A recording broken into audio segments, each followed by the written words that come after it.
Hello everybody and welcome to another episode of LJ Law. I am Bonnie Leonardo, your host. Today, our question comes from Mariah, and her question concerns her 14-year-old who wants to live with her only. The parties have joint physical custody per the court order. Before I get started with that, I want to remind you that if you have questions about this topic or any other family law topic, don't hesitate. Go to vegasdivorcemeeting.com. I'll be more than happy to sit down with you to discuss your particular situation. So, as I stated, Mariah has joint custody with her ex-husband. They have a 14-year-old son who says that now he wants to only live with his mother and no longer wants to be and visit his dad. Mariah comes to me and says, can I do this? What do I need to do? Is this possible? So my question to her, my answer to her is this, first and foremost. The judges in Nevada are very, very hesitant to interview children as they don't want to put the kids in the middle and traumatize them about having to make a choice between parents. This is a very serious position to put children in, and the courts really try to stay away from that as much as possible. Normally, if the judge does agree to an interview, the judges will use third parties such as therapists, psychiatrists, child advocates, anybody, social workers, anybody other than the judge. They try to avoid it, but if they do it, that's who they use most of the time to conduct the interview.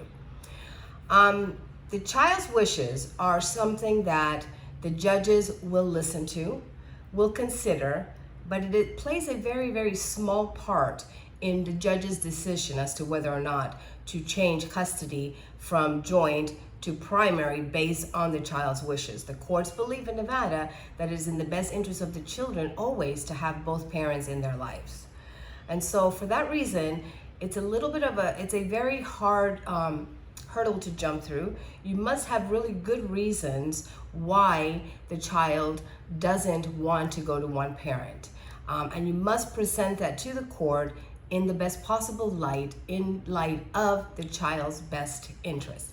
However, when the judges do listen to the kids, it's because the kids are mature for their age.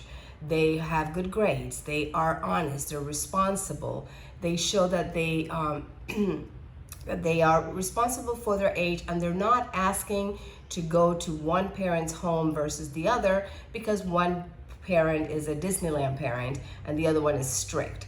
So, for that reason, the courts are very hesitant to listen to the kids and use that the children's wishes as the only reason to change in custody. So it's a hurdle that must be jumped through, and you must have good reason for that. If, however, you find out that your child does not want to go to the other parent's house because maybe a possible abuse going on, then you need to immediately file a motion with the court and report this to the appropriate agencies to handle this kind of abuse, incident if it is occurring. So remember, if you want to do this, if your child says that he wants to or she wants to live with only one parent, remember that the court's preference is joint custody. Remember that you must have a good reason, and remember that the courts are very hesitant to put the children in between the parents in this situation. I hope this has answered this question. If you want to discuss this further, go to vegasdivorcemeeting.com. If you like the video, please share it, and if you know somebody who could benefit from this information, please share the video so that they can also get the assistance that they need. As always, I want to thank you for tuning in, and I will see you next time.